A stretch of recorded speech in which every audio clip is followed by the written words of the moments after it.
To my 2.7 million followers, I was living the dream. Every post a sun-drenched, perfectly filtered masterpiece of success and love. But the truth was, I was a prisoner in my own highlight reel. My entire reality, from the partners I posed with to the words I captioned, was meticulously orchestrated by a shadowy figure who turned my life into a branded commodity. This wasn't living, it was a life sentence in a picture-perfect prison. And I'm here to expose the man who held the key and tell you how I finally broke free. Hey everyone, I'm Chloe. I'm 26 years old, and until recently, my entire existence was curated for public consumption. My name was my brand, and my face was the product. You might have seen me on Instagram, where I built a following of 2.7 million, or caught my lifestyle vlogs on TikTok, where another million watched my every move. My Pinterest was a vision board of aesthetic perfection that thousands tried to emulate. But behind the glossy feed and the viral videos was a truth I never dared to post. My life wasn't my own. The girl in those photos, the one with the perfect smile, the flawless skin, this seemingly dreamy relationship, was a character. And I was just the actress reading lines written by someone else. That someone was Victor, my father's business partner and the so-called genius behind our family's entire wellness empire, Pure Life. He didn't just manage our brand, he micromanaged our realities. He was the puppet master who decided what I wore, who I was seen with, and even who I was supposed to love, all to drive engagement, secure sponsorships, and maintain a facade of perfection that was slowly crushing my soul. This is the story of how I went from being a commodity to reclaiming my humanity, and how I discovered that the most valuable like you'll ever get is the one you give yourself. To understand how my life became a prison, you have to understand the warden, Victor. He wasn't just my dad's business partner, he was a charismatic Svengali who inserted himself into our family after his own marketing agency saved my dad's fledgling wellness supplement company from bankruptcy.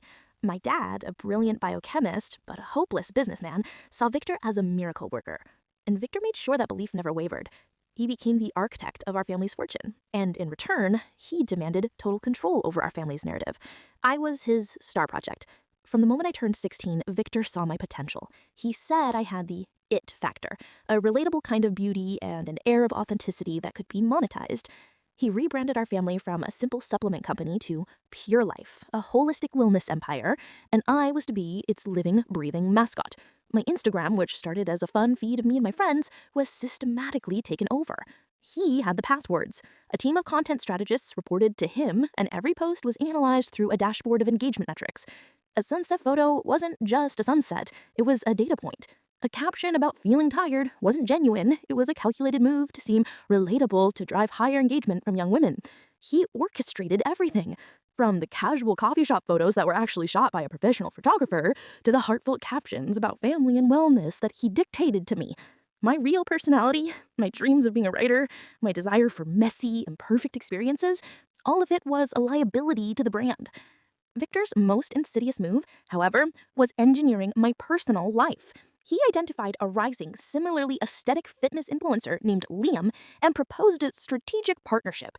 He sold it to me and my family as a storybook romance, but in his business plan, we were a cross-promotional powerhouse.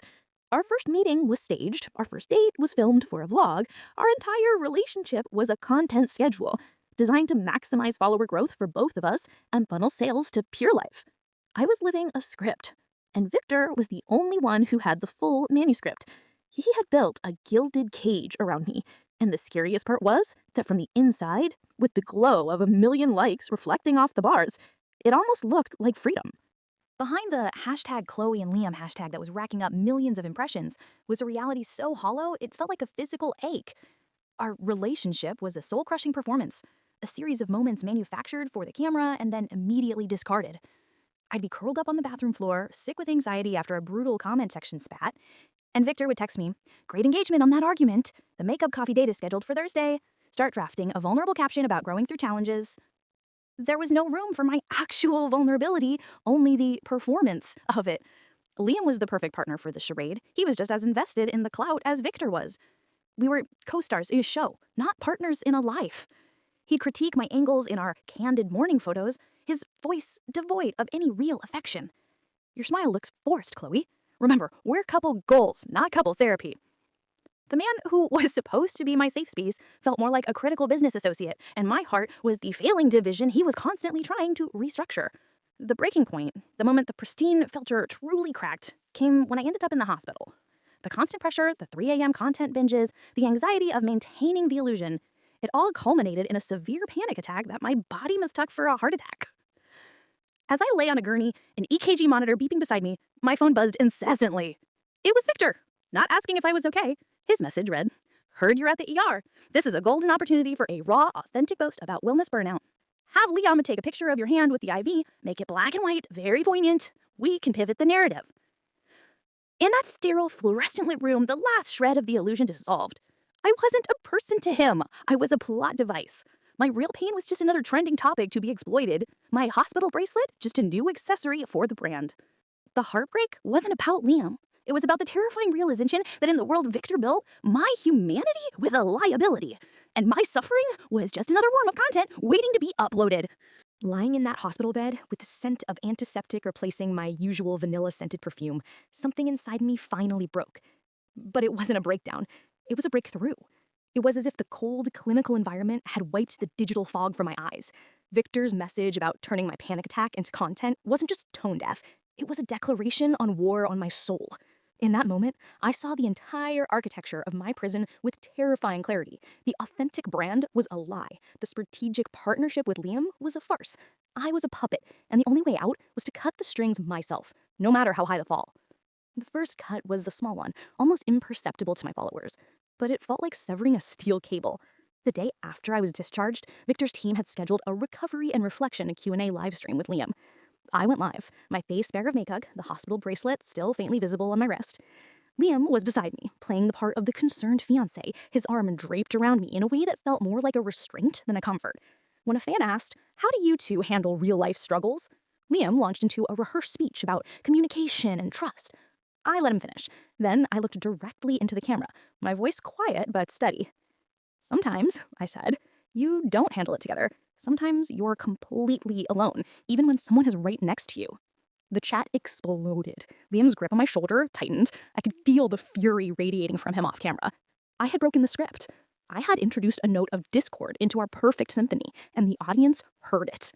That small act of truth was a drug. The next day, I was supposed to post a sponsored ad for a new meal kit service. I had the perfect photo, me laughing in my pristine kitchen, holding a box.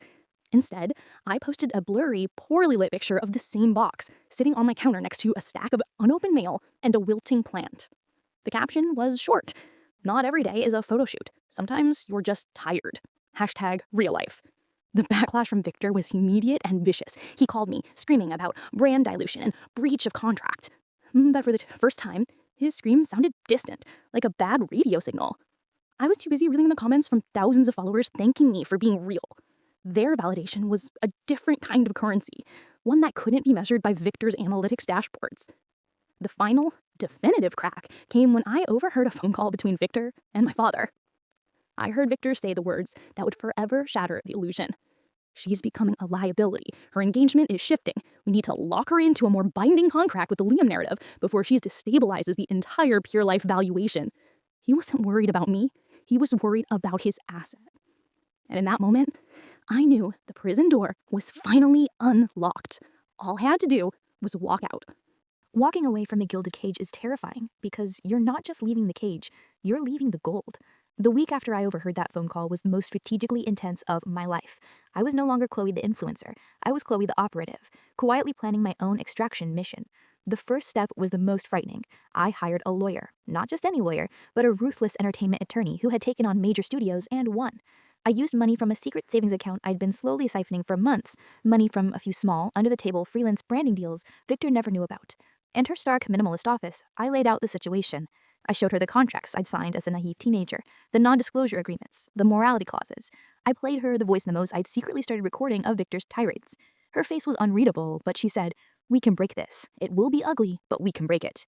The next step was the digital equivalent of burning my own palace to the ground. I scheduled a meeting with Victor and my father. I sat across from them in the same glass-walled conference room where we'd planned so many campaigns. My dad looked concerned. Victor looked smug, expecting me to apologize. Instead, I slid a single sheet of paper across the table.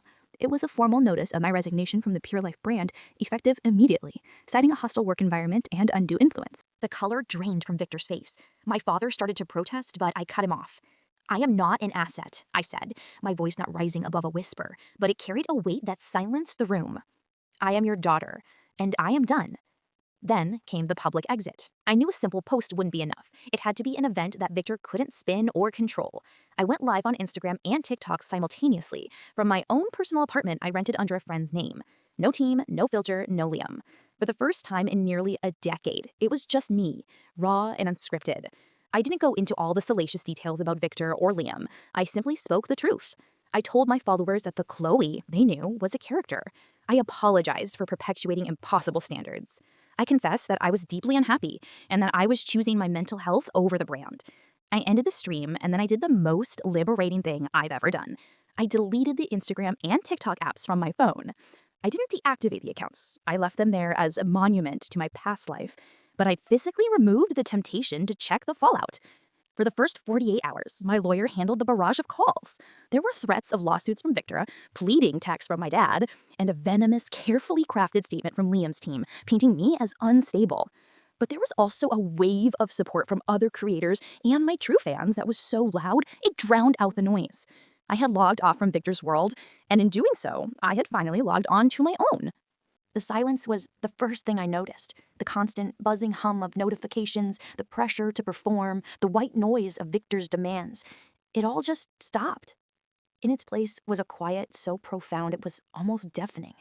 The first few weeks were terrifying.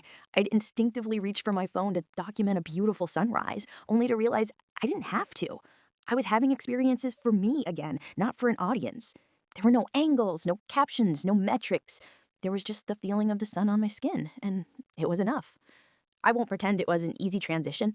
The threats of legal action from Victor were very real, but my lawyer was a pitbull. She systematically dismantled his claims, using the very contracts he'd written to prove his coercive control. The fear he'd held over me for years began to evaporate under the bright, unforgiving light of the law. My relationship with my dad was fractured, a deep crack that needed time to heal. It took months of awkward dinners and difficult conversations, but he slowly began to see the man he'd trusted as a savior was, in fact, a parasite. He apologized with tears in his eyes for not protecting me. That forgiveness wasn't instantaneous, but it was the foundation we needed to rebuild. And then I did what I thought I'd never do again.